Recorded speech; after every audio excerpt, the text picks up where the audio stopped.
funny you mentioned the 9-minute mark because we've seen games where there's 4 minutes left, they're down by 10, 12 points, and then all of a sudden it's a 4-point game, and we're like, wait a minute, wasn't it just 40 to 50? So things can change in the blink of an eye in the world of basketball. The runs go quick, especially if you're playing crucial defense, and if you're scoring buckets, I mean, we've seen crazier comebacks, but a 45-38 timeout, this is where it changes right here. This is where it changes. On one end, you want to extend your lead back to double digits. On the other end, as you see with the Suns, you want to make a stop.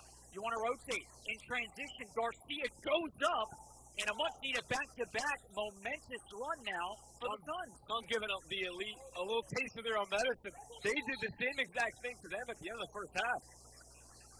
A bit of a surprise call there. I was looking, and I thought it was a push out of bounds, but they're going to call a turnover. So just like that, 3 straight possessions, it's a 5-point game all of a sudden. 5-point game. It's a 10-point deficit at halftime. Not only a 5-point game, but they have possession. This could be as low as 2 within the next possession. Here's Torres. He's working. Some nice closeouts. We're seeing a little bit of maybe some closeout defensive type pressures as Ben stepped out. And the Cinderella story for a moment, well, the glass slipper's gone. Honestly, the defense has played a lot better, though. So you're looking at the possession that you just lost. Get the short-term memory, get the next play, and they've done a good job at least adjusting here at the half court, just doubling. Here's a long shot attempt, what was about to be a shot attempt. And you know, we were told that, I got to actually point this out, we were told that Jazz Crossley was not here, but number 9 is out on the floor, so I believe Jazz Crossley is playing. So Crossley playing. Torres, though, playing a game of his own. He's got another basket. Torres has got 4 of this 8-point run that we have now seen from the Suns. I got to tell you, I'm not surprised at all. It was a 10-point game. It really didn't feel that way. Both teams have been very evenly matched, and he steps out of bounds. He steps out, little heel click. A little heel click, and all of a sudden, folks, we are approaching a potential tie ball game, which was 10 points at half. It was 13 points about a minute ago. There was a quick run out of half by the Tony Bradley Elite squad. Oh, how the Tides have turned. Torres trying to take over. Caston working. Torres has got some space. Oh, what a nice hezzy. Torres goes up. Can't finish the finger roll, but I like the idea. Here's Caston on the defensive side. He got nervous. That was Cyrus Sinford. Heard the footsteps. It's like playing a game of Fortnite or Call of Duty. You just hear the footsteps coming from around the corner, and they're there. Here we go, back the other way in transition. Hester kicks it out. Crossley can't get it. Got to get the rebound. Nice rebound. Oh, how about the rebound and the quick pass? Huge. That was Matthew Williams. Got it with one hand, sent it back the other, and Cyrus Sinford able to finish. Got to box that. Torres up top. The Suns cannot let this one get away once again. Had it within 3. It's definitely something you got to consider to put on the gas. It's possible. Garcia, one of the men in the leading charge. Torres charging. Nobody finding Torres. All alone in the paint, and it's back to a 3-point deficit. Yep. Rattery up top. He's got some help. Sinford might have been found on the floor, and I think it was Darius Flatt. What a game we have. I've said it twice already because it's happened, and then it hasn't happened. But, folks, and Mike, this could be our most competitive game of the evening. I would agree. This has the potential. We just need to see what the next 12 minutes hold in this contest. I will say yours and James's game, I think the first one you guys called, that went forever. That was good for a good while, and about the 10-minute mark is where the team started to pull away. So I don't know if he jinxed it yet, but so far this game has been great. This could be. We didn't say it was. It could be. Here's a shot from Spence. Zion Spence. There it is. Nobody knew who he was. His jersey number was wrong. But nonetheless, despite the jersey switch, he's got a basket, folks, 47-all. At the beginning of the half, it was a 13-point deficit after a made 3, and now it is a tie ball game with 11 and some change remaining. 2-3 defense right here from the Suns. The 2-3 successful. They wanted it one way, but the Suns are going to get it the next. And all of a sudden, we saw a comeback and a tie. Now we could see a lead. Are they going to get their first lead of the game? Could we see the first lead of the game for the Suns?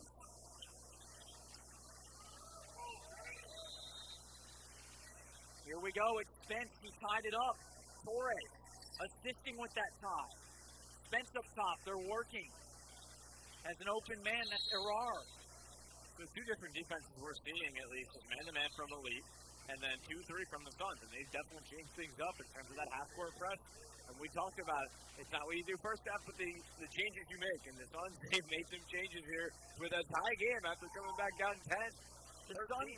The Sun is going down outside, but the Sun is coming alive in here. Torres unable to get it on. The Tony Bradley Elite squad still able to potentially get it. Saving it was Crossley. Thought it was coming right to me. I thought so. Here we go, Torres. Is this the lead? Going up. Unable to finish. I think he might have wanted a foul or maybe some interference. Here's Crossley. And Crossley answers. That's how you quiet a team. What a dagger by Crossley.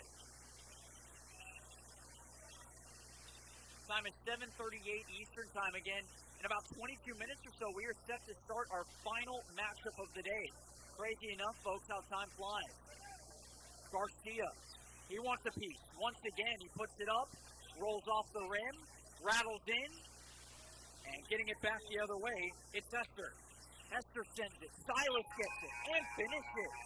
So a little bit of what we saw at the end of the first half, that fast-paced elite offense, and you don't want to let them get going, those fast break points. They can go up big. We saw they did it in 12-0 run in 2 minutes. The Tony Bradley squad does like to move fast.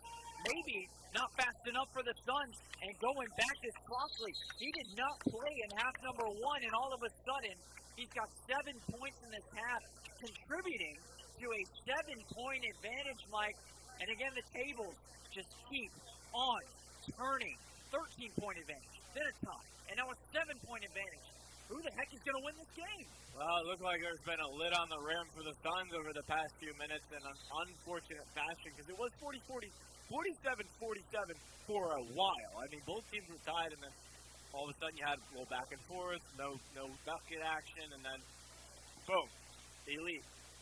Fast break, steal, and now it's 54-47. So good timeout, reset, kind of what they did in the first half, so hopefully this will just reignite the offense like it did last time.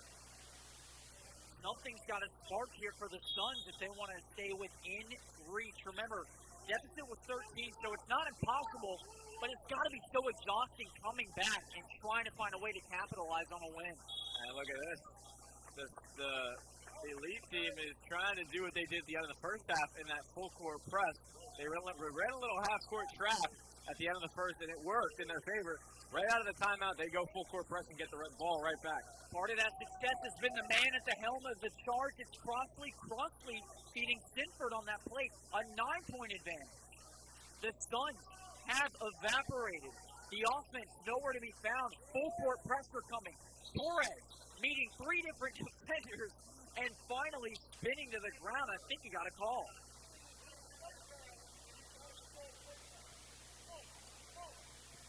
Points, just like that. We talked about how insane this elite offense can be just in no time whatsoever.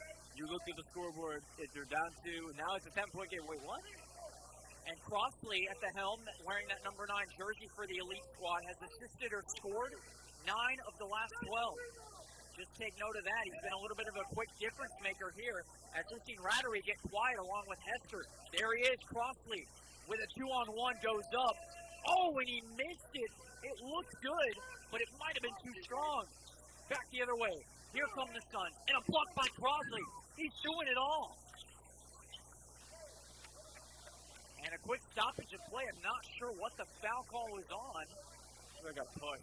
Might have been a push. Yeah, we saw the motion from the ref. Boy, we got to give a big shout out there to Jazz Crossley. He's just everywhere. A couple blocks, a couple assists, 7 points. He's making himself known here in half number 2. 9 points is still the advantage, a chance to make it as much as 12. But stop working. That's Lawrence Silas with Crossley. A deep 3. That looks pure, but just a bit too strong. Torres, he wants it all himself. Can't get it. Crossley fighting, and Crossley winning the battle. It goes back to the elite.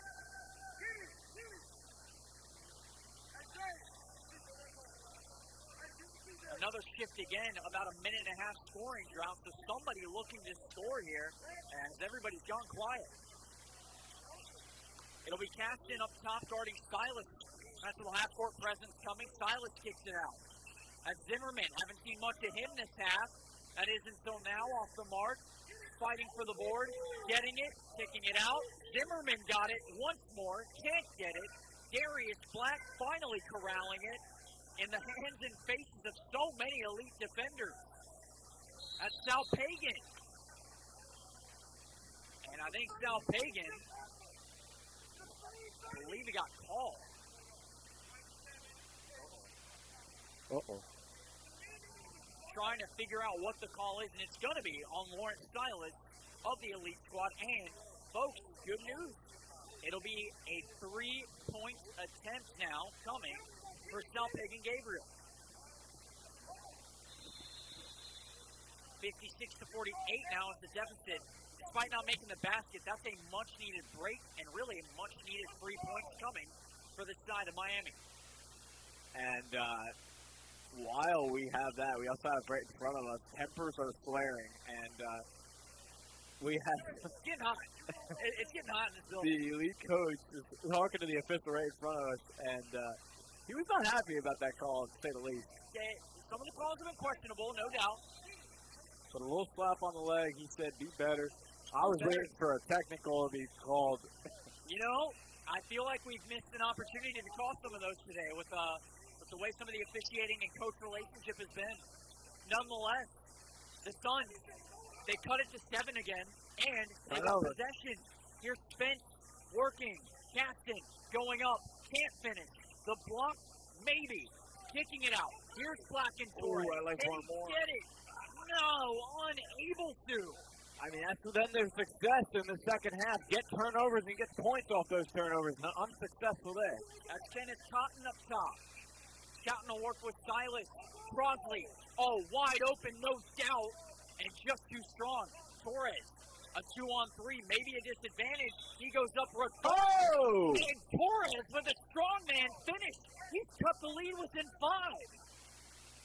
He went through everybody there. 3 guys, no problem. He was at a disadvantage, folks. It was a 3-on-2 on the side of the defending squad.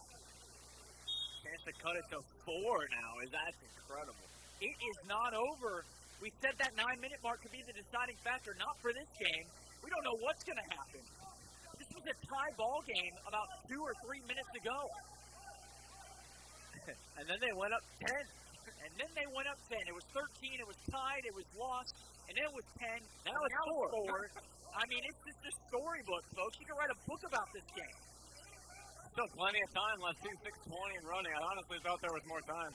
You would think, but this game is flying by. Rattery checking back in, by the way. Rattery instrumental in that first half run.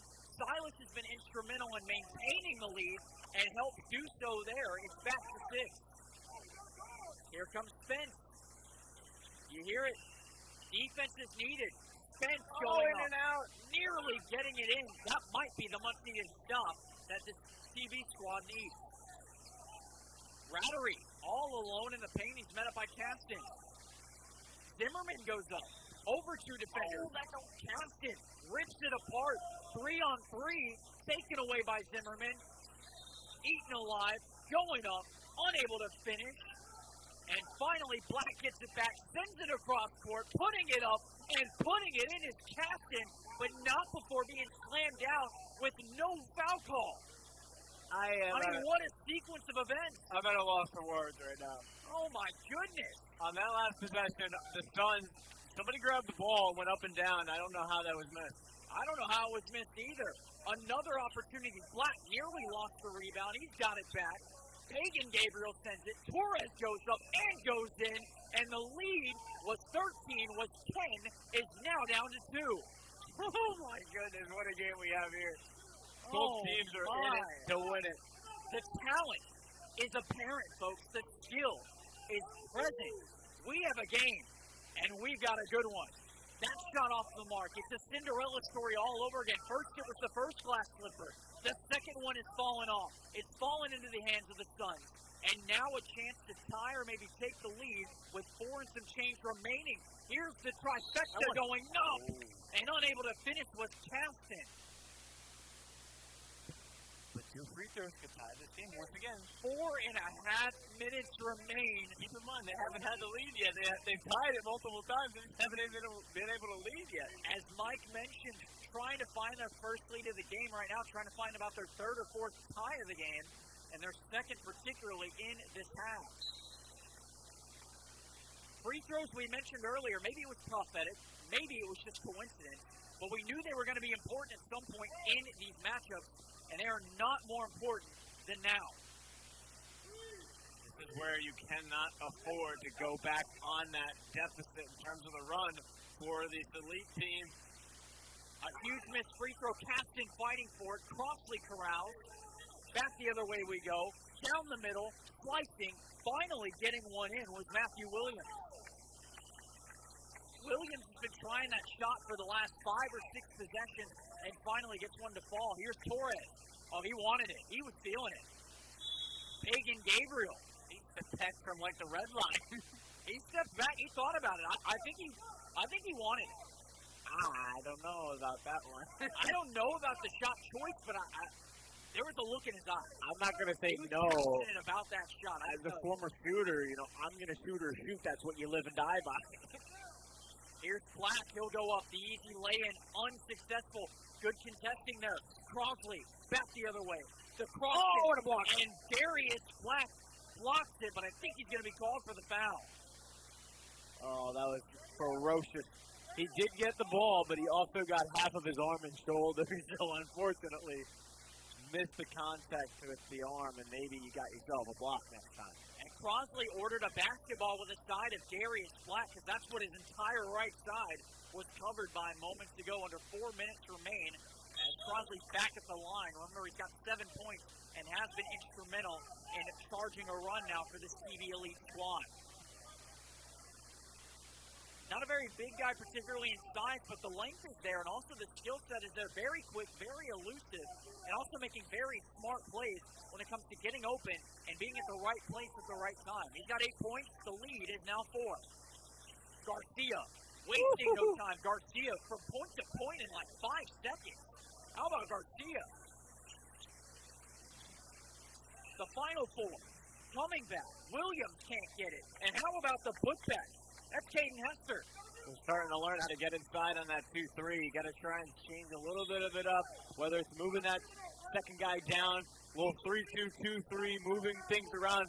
Keep your defense moving. If you keep them stagnant, they're going to figure it out eventually. Especially with how quick and elusive these teams have been in the paint. I mean, the strength and versatility is there. They can do just about anything. Some nice defensive pressure coming. Williams kicks it. Going up is Hester. Unable to defense. What a 1-2 finish. Oh, phenomenal defense. Even better defense. Zimmerman goes up. And finishing is going to be the man in Zarian Zimmerman. Somebody had to answer, and I guess Zimmerman said, I'll take the call. That could open up the floodgates. 6-point game. Is the water coming in? Is it a little bit moist? Because they're opening. The sun has went down. They're open. The sun is down. It's almost 8 p.m. The sun is definitely down. It's setting if it's not down yet. Who ordered a sunset, folks? I believe the TV squad did. Garcia working up top. It's Torres. He's got to pull off one of those step-back threes again. You might need one because not only would it cut your lead, it might shift a little bit of the momentum here. Torres finds Pagan Gabriel. Pagan Gabriel all alone in the paint. Where did he come from? Zimmerman. Can he make it back? Unable to, but he does on the second attempt. Right back to him. 68-61 is your score. Still anyone's contest here as the TV squad tries to respond on defense, but not before I believe it was a foul coming on Crossley. Garcia made that three as well. So Crossley gets called for the foul. No shot attempt on the floor, and it will be a 1-and-1 attempt coming because we have a bonus. We officially have entered the bonus. So now, it's going to be interesting, folks. 2:34, still plenty of time. And because the bonus has been awarded to this Miami Sun squad, this might be more on their side. They can make a little bit more plays, get a little bit more risky when it comes to paint possession, because they can draw contact and maybe, just maybe, go to the line. How about Pagan Gabriel getting it back, trying to find an opportunity, cannot draw enough contact. Here comes Hester. He'll go up. Hester wanted a foul, but gets the shot instead. If he fell down, he might have had himself an offensive foul. That was very close. If the Suns don't score here, this could be the deciding factor. Torres goes up, sliding through, and he did travel. A little bit too much movement there with the ball in his hand. And now a 9-point game with 2:09 to play. That free throw would have been crucial. 9 points is the advantage. Again, I don't want to say it's over because it was 13, then it was 10, then it's 9. I mean, we've seen this team and the Suns come back from multiple deficits. The problem is, at some point, too little, too late. It's got to be too late, and it's got to be exhausting. I mean, constantly having to work back up and not get a lead, it takes a toll on your body. But that plays a part of being smart with the basketball, not turning it over. The elite squad has been able to force turnovers so many times, and that's kind of how they've got on these runs. So kind of slow things down. Obviously, you can't anymore. You're down by 9, but in those situations, that's where you have to be really, really crucial with the ball, and your defensive possessions matter so much. But it's so hard to play defense against a very disciplined team. 70-61 again. A couple threes, and you're right back in this for the Suns. We've seen them make stops. We've seen them scoop up a couple baskets. And it looks like they're still riding high with the lineup of what looks to be Darius Black, Ryan Arar. We got number 12, Angel Torres in. Number 1 is Jonathan Garcia. Number 3, and Joshua Caxton. We've seen Torres come alive a little bit here in the second half. He's been prominent in the ball handling duty after being relatively quiet in half number 1 alongside Jonathan Garcia. Those two have been the tandem in running the offense. That one sailing out of bounds. What awareness. What a play. I don't even know. Oh, my goodness. Where did Caden Hester come from? The awareness was elite level there for this Tony Bradley elite squad. Here's the kick to Black. Hester out of nowhere. He's got the hands. Money shot. Going up.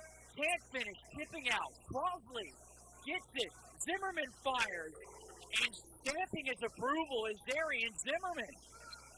You hear the bench erupt with the boom, and that will be the nail in the coffin. I mean, it almost has to be. Torres gets it back.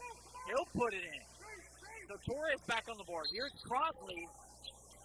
And the game we all dread is the game of fouls. I mean, coach for the Suns is saying don't foul, and then you had number 1 point at the scoreboard, but I mean, down 12, 118, to even foul at that point. I mean, based on the way this game has gone, and I'm sure the folks that are watching would agree, it's moved so fast. I just don't see the TV squad keeping possessions for that long enough to really worry. Your biggest job right now, I think, making those stops, but also getting some baskets on the other end. I think with about 30 seconds to go, depending on where you're at, that's when you start to foul. But going to be curious to see here. A big stop is needed, though, if they want to even stay in contention. Back the other way we go. And Garcia, who got the previous foul intentionally, gets a non-intentional.